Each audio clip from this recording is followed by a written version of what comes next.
Ako si Dr. Miguel Santos, isang doktor na nag-aalaga sa ating mga nakatatanda. Sa aking mga taon ng pagsisilbi, natutunan ko na ang kalusugan ay isang kayamanan na dapat nating ingatan, lalo na habang tayo ay nagkakaedad. Naitanong mo na ba sa iyong sarili kung ang isang bagay na kasing simple ng prutas ay maaaring unti-unting makasama sa iyong kalusugan? Mula pagkabata, sinabihan tayo na ang mga prutas ay parang candy ng kalikasan, puno ng bitamina, antioxidant at matamis na sustansya. Ngunit ang hindi nasasabi sa atin ng marami ay hindi lahat ng prutas ay nilikhang pantay-pantay, lalo na para sa ating mga senior citizen. Para sa ating mga may edad na 60 pataas, ang ating katawan ay nagbabago. Ang ating metabolismo ay bumabagal, ang ating panunaw ay nagiging mas sensitibo at ang pagkontrol sa blood sugar ay nagiging mas maselan. Ang katotohanan, may mga prutas na bagamat masustansya para sa mga bata ay maaaring maging mapanganib para sa mga nakatatanda. Oo, mapanganib. Dahil sa mataas na asukal peligro sa interaksyon sa gamot o tagong asido, maaari itong magdulot ng tunay na pinsala kung hindi tayo mag-iingat. Ngunit may magandang balita. Nag-aalok din ang kalikasan ng mga prutas na nagliligtas buhay, na sumusuporta sa kalusugan ng puso, lumalaban sa pamamaga, nagpoprotekta sa memorya, at nagpapatibay pa ng mga buto. Ngayon, bilang isang taong nabuhay ng lubos at pinag-aralan ang mga pagbabagong ito sa loob ng maraming dekada, nais kong ibahagi sa inyo ang 4 na prutas na dapat ninyong iwasan at ang 4 na talagang dapat ninyong kainin. Ang iyong katawan ay nararapat sa mas mabuti. Simulan na natin. Bago tayo magpatuloy, kung hindi ka pa nakasubscribe, hinihikayat kitang pindutin ang boton na iyon at i-on ang bell para hindi mo makaligtaan ang iba pang mga payong pangkalusugan na ginawa para sa iyo. Kung nagustuhan mo ang video na ito, mag-type ng 1 sa mga komento. Kung hindi naman, mag-type ng 0 para malaman ko kung paano ako makakagawa ng mas mahusay na content para sa iyo. Ang 4 na mapanganib na prutas para sa mga senior: guano, suha, grapefruit, nakatagong panganib para sa mga umiinom ng gamot. Sa unang tingin, ang suha ay tila hindi nakakapinsala, maganda pa nga. Ang matingkad nitong kulay rosas na laman, nakakapreskong pait at reputasyon bilang malusog sa puso ay naging dahilan kung bakit paborito ito sa almusal. Ngunit para sa mga nakatatanda, lalo na sa mga higit 80 anyos, ang prutas na ito ay may dalang lihim at lubhang minamaliit na panganib. Sa likod ng makatas nitong anyo ay isang banta sa ating katawan na iilan lamang ang nakakaalam, isang banta na tahimik na nakikialam sa mga mismong gamot na nagpapanatili sa tibok ng iyong puso, sa katatagan ng iyong presyon, at sa pagkontrol ng iyong pagkabalisa. Ang suha ay naglalaman ng isang sangkap na humaharang sa isang mahalagang enzyme sa atay na tinatawag na CYP4, na responsable sa pagtunaw ng marami sa mga pinakakaraniwang deresetang gamot na ginagamit ng mga senior. Kapag ang enzyme na ito ay naharangan, ang mga gamot na iniinom mo ay maaaring maipon sa mapanganib na antas sa iyong dugo, tulad ng isang ilog na nabarahan at walang mapuntahan. Ang mga kahihinatnan nito ay maaaring nakapipinsala, matinding pagkasira ng kalamnan mula sa mga statin na kamamatay na problema sa ritmo ng puso, labis na pagdurugo mula sa mga pampanipis ng dugo, o mas matinding epekto ng pampakalma mula sa mga gamot sa pagkabalisa. Para sa mga umaasa sa kanilang mga reseta upang mabuhay, ang tila masustansyang prutas na ito ay maaaring maging isang tahimik na mamamatay tao. Ang trahedya ay karamihan sa mga senior ay walang ideya. Kumakain sila ng suha sa umaga at umiinom ng kanilang mga gamot. Pagkatapos mag-almusal, hindi kailanman naiuugnay ang mga ito hanggang sa isugod sila sa emergency room. Ang iba ay hindi na nabubuhay upang maunawaan kung ano ang nangyari. Iyan ang halaga na binabayaran mo sa pagtitiwala sa kung ano ang mukhang malusog nang hindi nalalaman ang katotohanan. Hindi ito tungkol sa pananakot. Ito ay tungkol sa karunungan na dala ng karanasan. Ang suha ay hindi likas na masama.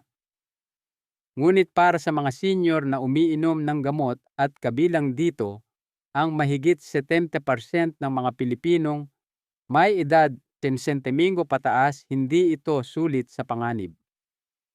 Mayroong mas ligtas na mga prutas na maaaring kainin nang hindi isinusugal ang iyong puso, atay o buhay.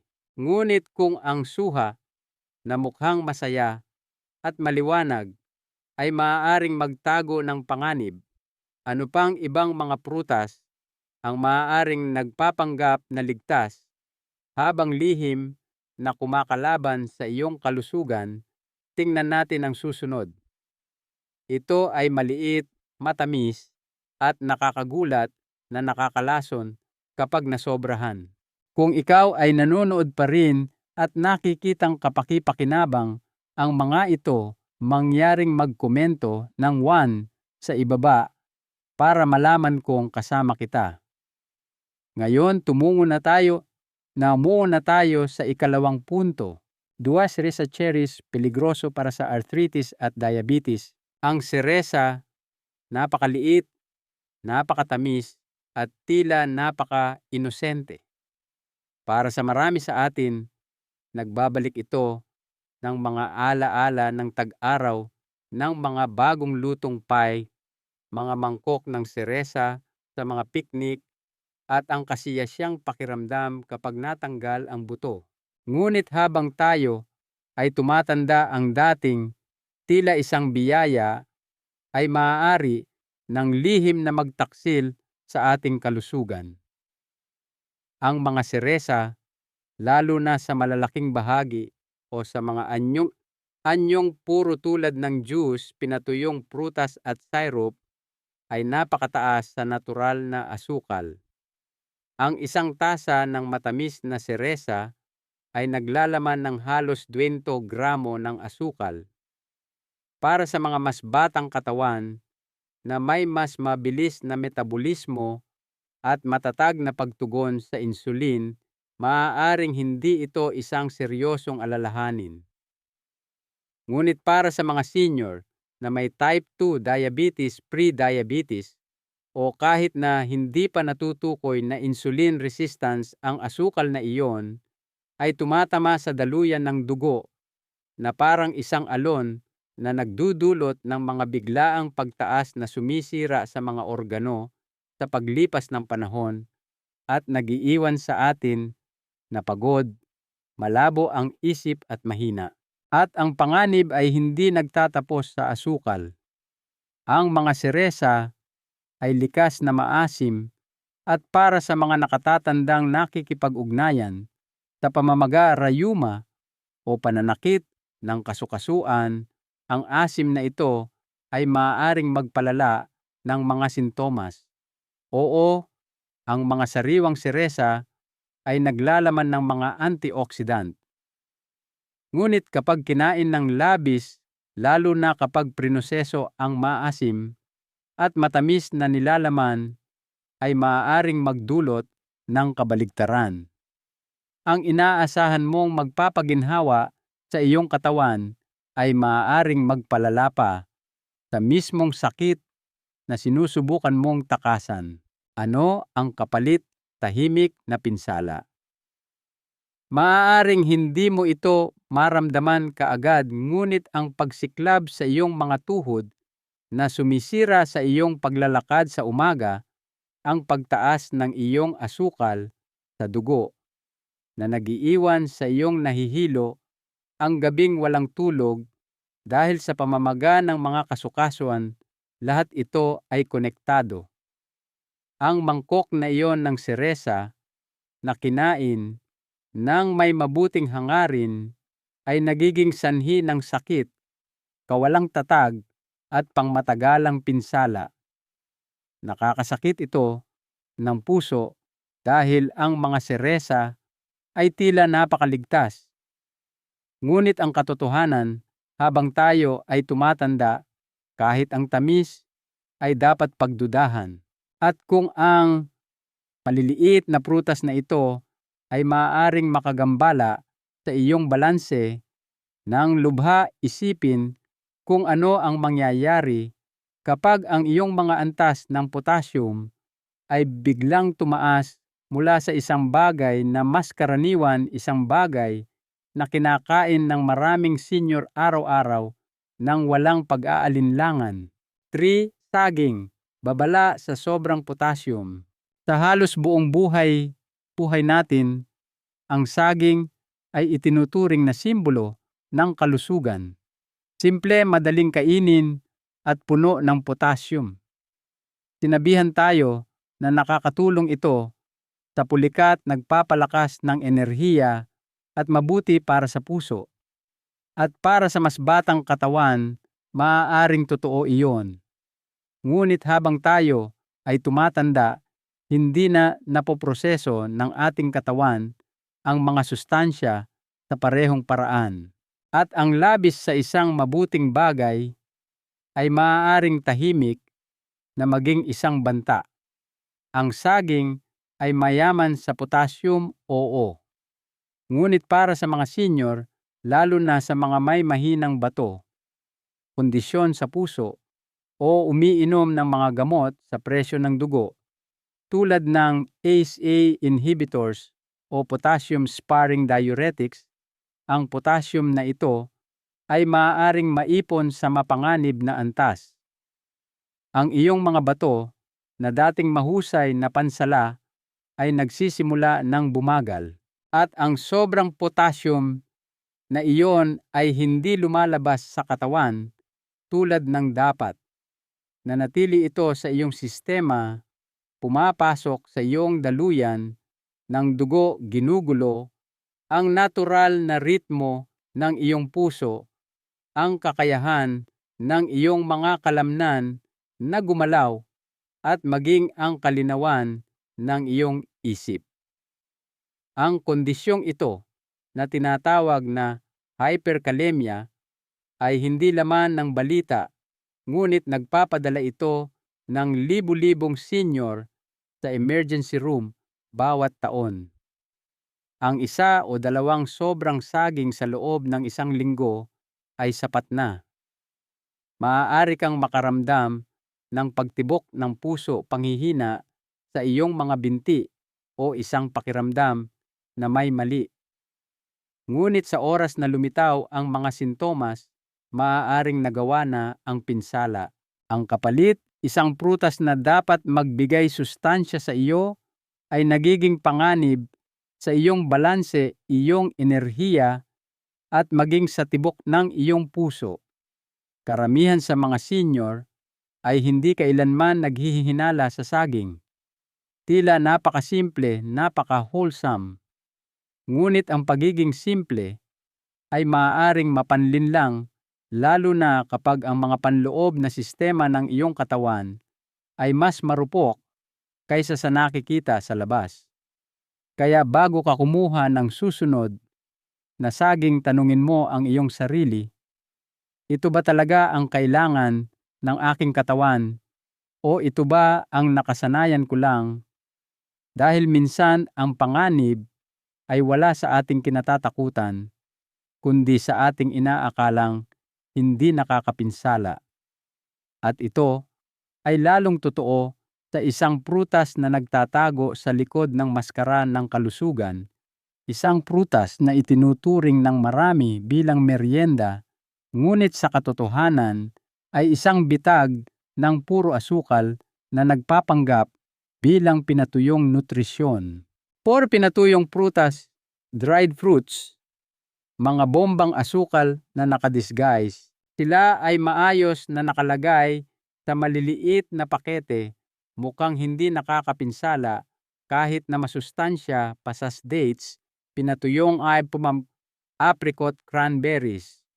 Nakikita natin sila sa mga trail mix, isinasaboy sa oatmeal o inaalok sa waiting room ng doktor bilang isang malusog na alternatibo. Ngunit para sa mga senior, ang mga pinatuyong prutas ay madalas na nagtatago ng isang madilim na katotohanan sa ilalim ng kanilang kulubot na balat. Sila ay mga bombang asukal na nagpapanggap bilang pagkain para sa kalusugan. Ang hindi napagtatanto ng marami ay kapag ang prutas ay pinatuyo, ang tubig ay tinatanggal, ngunit ang mga asukal ay nananatili na ngayon ay puro sa isang mas maliit na kagat. Ang isang dakok ng pasas ay maaaring tila inosente, ngunit ito ay katumbas ng pagkain ng isang buong kumpol ng ubas nang walang hibla, walang hydration at lahat ng asukal ay siksik. At karamihan sa mga pinatuyong prutas sa mga tindahan ay binabalutan pa ng karagdagang asukal o pinreserba ng sulfites na maaaring magpalala ng mga kondisyon tulad ng hika, migraines at maging sanhi ng pamamaga sa bituka. Para sa atin na nasa ating mga senior years, lalo na ang mga may type 2 diabetes, mataas na presyon ng dugo o sensitibong panunaw, ang maliliit na merienda na ito ay maaaring magdulot ng tahimik na pinsala. Nagdudulot sila ng biglaang pagtaas ng asukal sa dugo, kakulangan sa ginhawa sa bituka, at ang pinakamasama sa lahat, nag-aalok sila ng maling pakiramdam ng kalusugan. Iniisip mo na gumagawa ka ng matalinong pagpili, ngunit ang iyong katawan ay tahimik na nagbabayad ng halaga. Ang kapalit nito ay ang mabagal na pinsalang dulot ng isang pang-araw-araw na merienda na tila malusog. Ito ang pagtaas ng glucose na nagpapahirap sa iyong puso.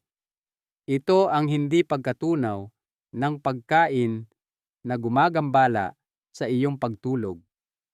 Ito ang pagbagsak ng enerhiya na kasunod ng pagtaas ng asukal.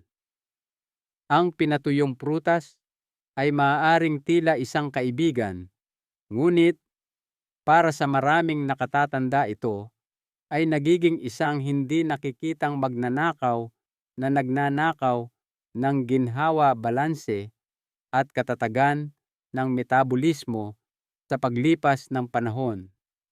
Dapat nating matutunang questionin hindi lamang kung ano ang matamis sa panlasa, kundi kung ano ang na-package at prinoseso upang magmukhang maganda habang nagdudulot ng pinsala.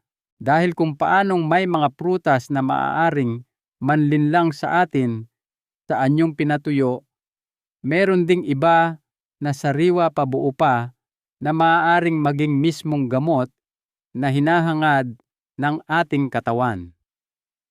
Kaya't ngayon, tumungo tayo sa pag-asa. Ang mga prutas na nagpapanumbalik, nagpoprotekta at nagbibigay lakas kahit nasa ating 60s, 70s at higit pa.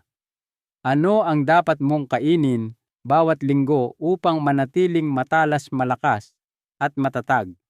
Magsimula tayo sa isang maliit na asul na prutas na maaaring magligtas sa iyong memorya. Ang apat na dapat kainin na prutas pagkatapos ng sikto. 1. Blueberries. Pampalakas ng utak at memorya. Mayroong isang tahimik na mahika sa isang blueberry. Maliit, simple at hindi kapansin-pansin, bihirang makuha nito ang atensyon tulad ng mga magagarang prutas.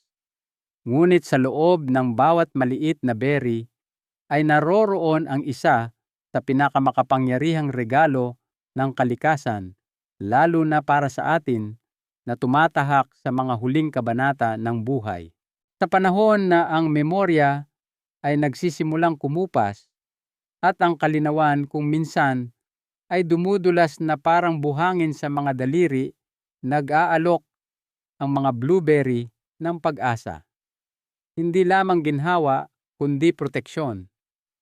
Kinumpirma ng agham ang matagal na nating nararamdaman kung ano ang ating kinakain ay humuhubog sa kung paano tayo nag-iisip, kung paano tayo nakakaalala, at maging sa ating nararamdaman. At sa lahat ng prutas na pinag-aralan para sa kalusugan ng utak, nangunguna ang mga blueberry. Mayaman sa anthocyanins, ang mga malalim na asul na kulay na iyon ay hindi lamang nagbibigay ng kulay sa berry. Sila ay nagsisilbing mga tagapag-alaga tumatawid sa blood-brain barrier upang bawasan ang pamamaga, pagbutihin ang komunikasyon sa pagitan ng mga selula ng utak at protektahan laban sa oxidative stress na dahan-dahang sumisira sa memorya at pag-andar nito. Ang regular na pagkonsumo ng blueberry ay naiugnay sa mas mabagal na paghina ng pag-iisip, mas mahusay na paggawa ng desisyon at kahit na mas mababang panganib ng Alzheimer's disease. Para sa mga senior, hindi ito maliliit na pangako. Ang mga ito ay mga lifeline. Kinakatawan nito ang mas maraming oras upang matandaan ang mga pangalan ng mga mahal sa buhay, mas maraming sandali ng kalinawan sa mga tahimik na umaga, at higit na kalayaan kapag ito ay pinakamahalaga. Ngunit ang ganda ng mga blueberry ay hindi lamang sa mga benepisyo nito sa utak. Nakakatulong din silang i-regulate ang presyo ng dugo, suportahan ang kalusugan ng puso, at mababa sa asukal na ginagawa itong perpekto para sa mga may diabetes at mga may problema sa puso. Ang isang simpleng kalahating tasa sa isang araw na idinagdag sa yogurt oatmeal o kinakain ng mag-isa ay maaaring gumawa ng tunay na pagkakaiba. Sa isang mundong puno ng mga tableta at reseta, madaling kalimutan na ang ilan sa mga pinakamakapangyarihang gamot ay tumutubo mula sa lupa. Patunay ang mga blueberry. Hindi lamang sila nagbibigay sustansya. Sila ay nagpoprotekta, nagpapanumbalik, at dahan-dahang nag-iingat sa kung ano ang pinakamahalaga, ang iyong isip.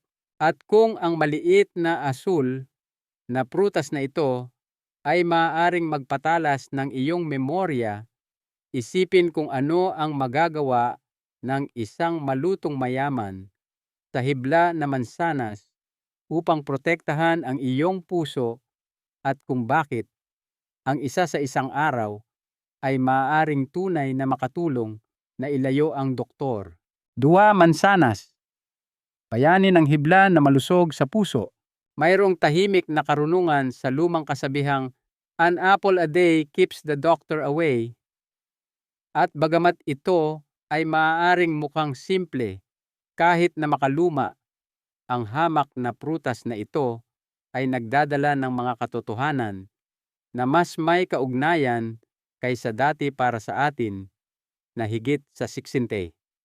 Sa panahon na ang ating mga puso ay nangangailangan ng higit na pangangalaga, ang ating panunaw ay nagiging mas masilan at ang ating mga katawan ay nananawagan para sa balanse, ang mansanas ay nag-aalok ng malakas na proteksyon sa pinaka-ordinaryong anyo.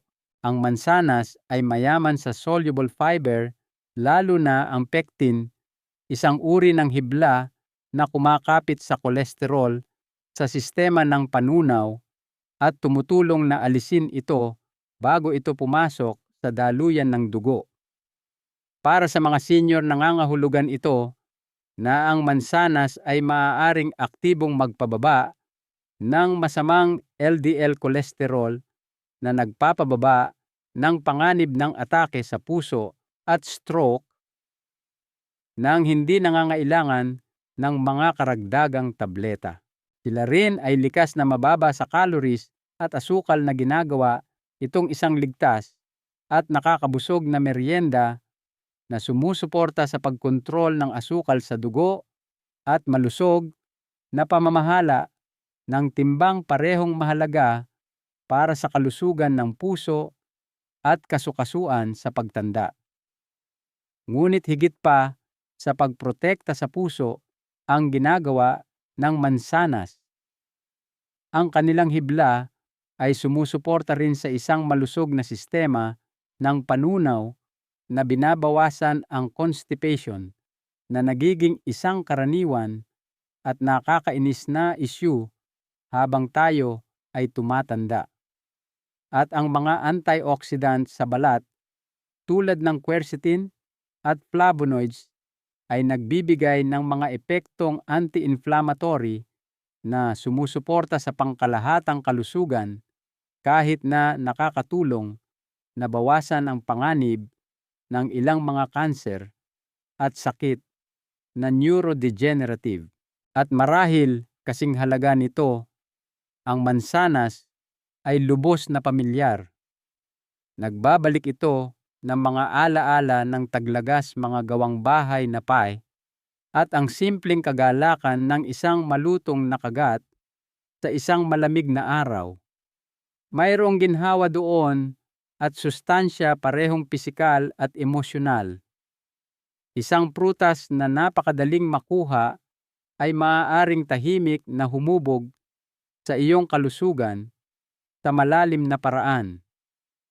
Kaya oo, ang isang mansanas sa isang araw ay talagang makakagawa ng pagkakaiba, hindi lamang sa kung ano ang ibinibigay nito, kundi sa kung ano ang tinutulungan nitong iwasan ng iyong katawan.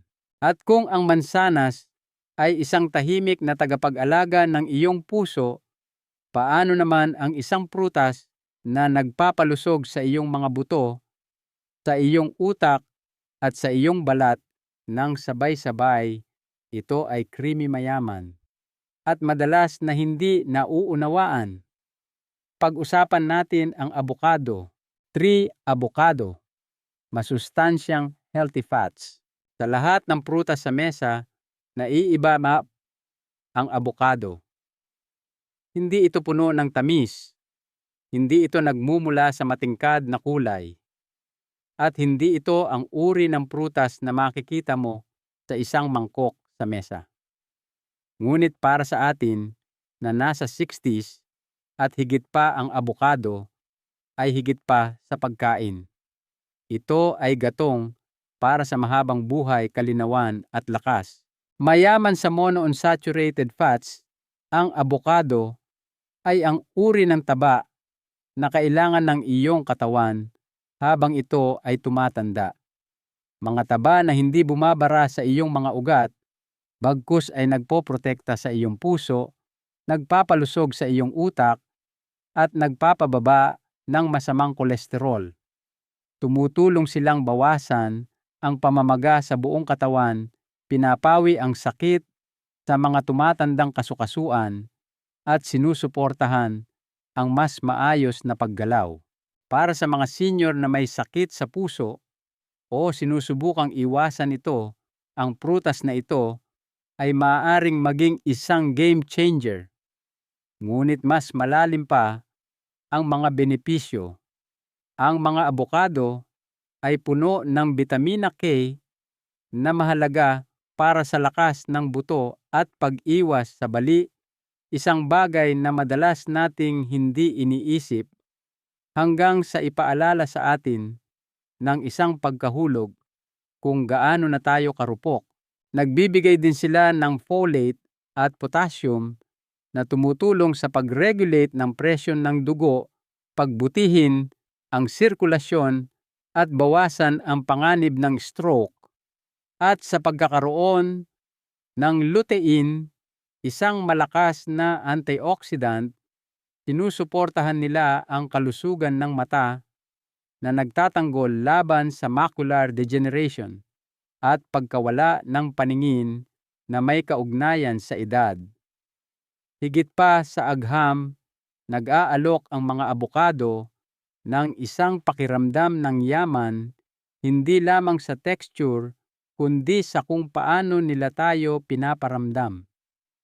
Ang ilang hiwa sa whole grain toast, isang kutsara sa tabi ng sariwang gulay, ito ay parang sustansya, hindi paghihigpit.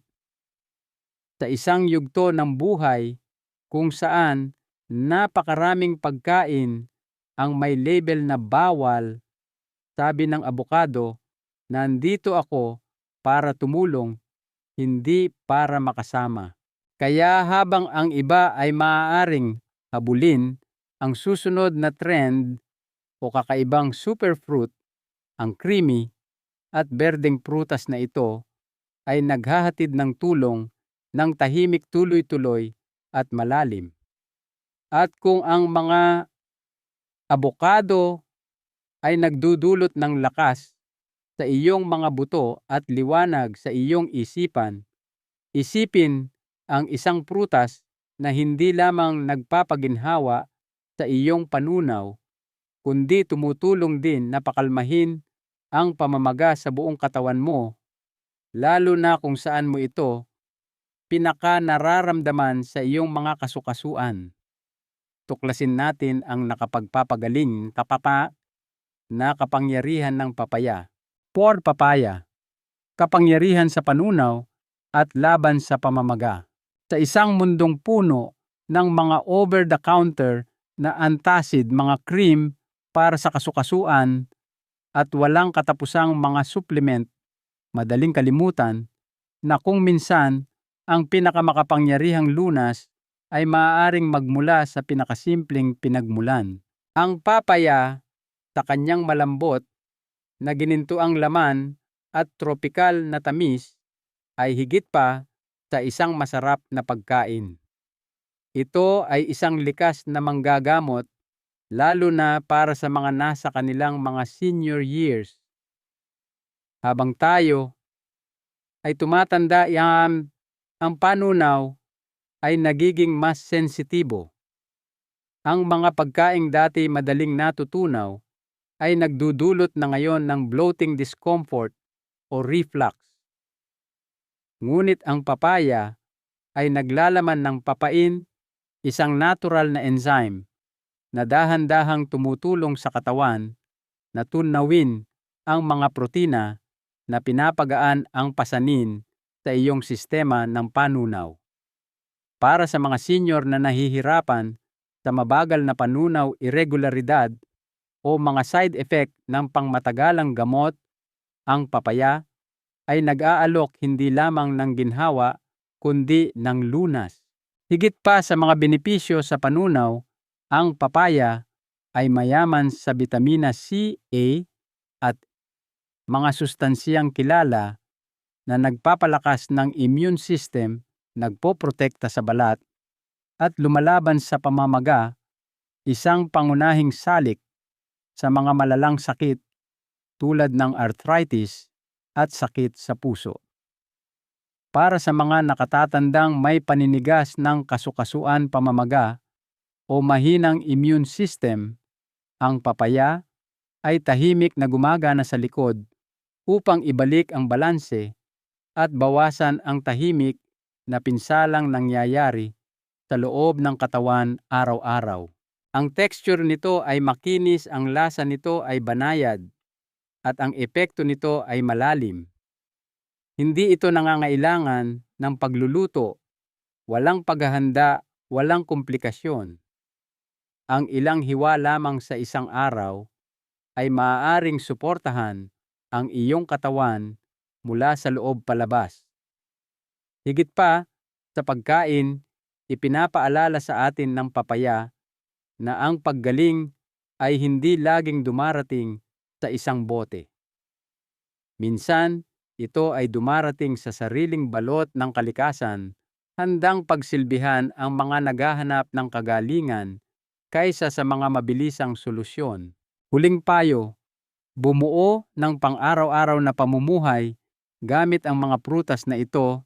Ngayon na natuklasan na natin ang mga prutas na sumusuporta sa iyong utak, nagpapatibay sa iyong puso, nagpapanumbalik sa iyong mga buto at nagpapaginhawa sa iyong panunaw, ang tanong ay, ano ang mangyayari kapag pinagsama-sama mo ang mga pagpipiliang ito?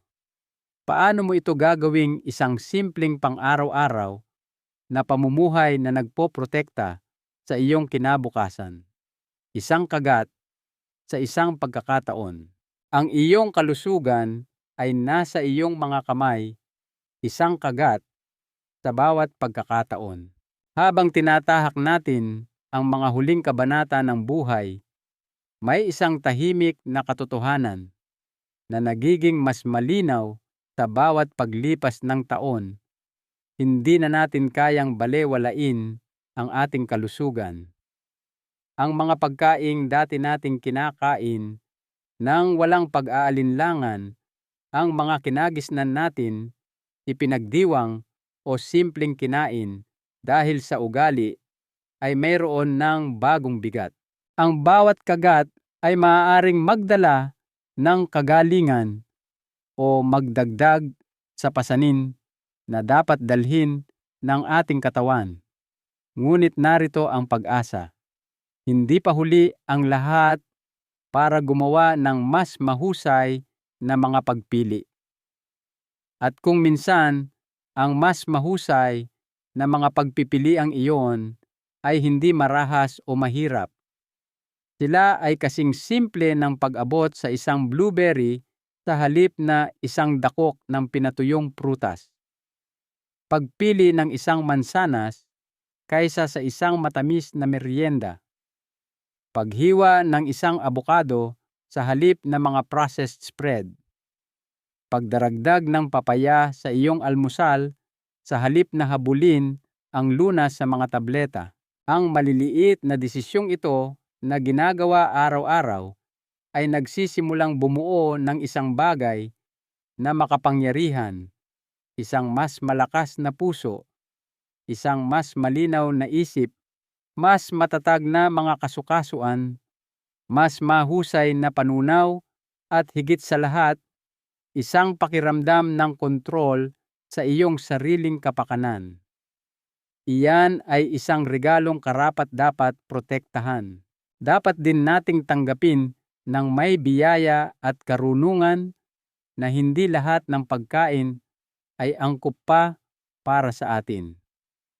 Ang ilang mga prutas, bagamat natural at dating kapaki-pakinabang, ay maaaring kumilos laban sa ating mga tumatandang sistema. Suhasaging seresa, pinatuyong prutas, hindi sila masama, ngunit nangangailangan sila ng pag-iingat. Hinihiling nila sa atin na maging maingat sa ating mga gamot, sa ating asukal, sa dugo, sa ating mga bato, at sa ating mga individual na kondisyon sa kalusugan. At ang pagiging maingat ay hindi takot. Ito ay pagiging mature. Ito ay paggalang sa katawan na nagdala sa atin sa lahat ng mga taon na ito. Buod, matalinong pagpili para sa mas malakas na pagtanda. Hayaan ninyong maging paalala ito, hindi sa kung ano ang hindi mo maaaring kainin, kundi sa lahat ng mga bagay na maaari mo pa ring tangkilikin. Binigyan tayo ng kalikasan ng saganang nakapagpapagaling na pagkain. Kailangan lang nating piliin sila ng may intensyon. Kaya't kung ikaw man ay 60, 70, 80 o higit pa alamin ito, ang iyong kalusugan ay hindi nasa likuran mo. Ito ay narito mismo ngayon sa bawat pagkain, sa bawat pagpili. Ang mga prutas na tinatanggap mo sa iyong buhay ay maaaring higit pa sa pagkain. Maaari silang maging iyong mga kasosyo sa mahabang buhay, iyong mga tagapagtanggol, iyong pang-araw-araw na gawa ng paggalang sa sarili.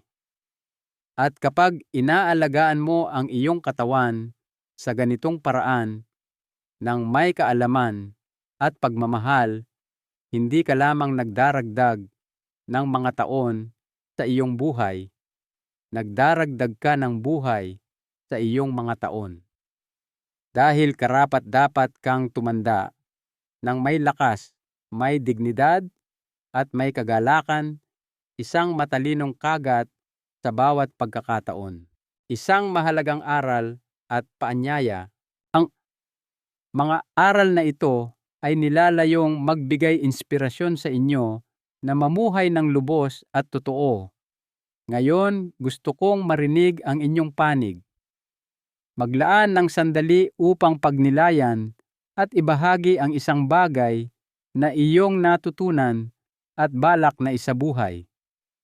Suportahan natin ang isa't isa sa paglalakbay na ito tungo sa pagyakap sa mga katotohanan ito. Kung nagustuhan ninyo ang video na ito, mangyaring mag-iwan ng komento na may numerong 1. Kung hindi naman, huwag mag-atubiling magkomento ng 0. Ang inyong feedback ay napakahalaga sa amin. Huwag kalimutang mag-like, mag-share at mag-subscribe sa ating channel para sa mas marami pang content na tulad nito. Salamat sa panonood at naway mamuhay tayo ayon sa ating sariling mga tuntunin.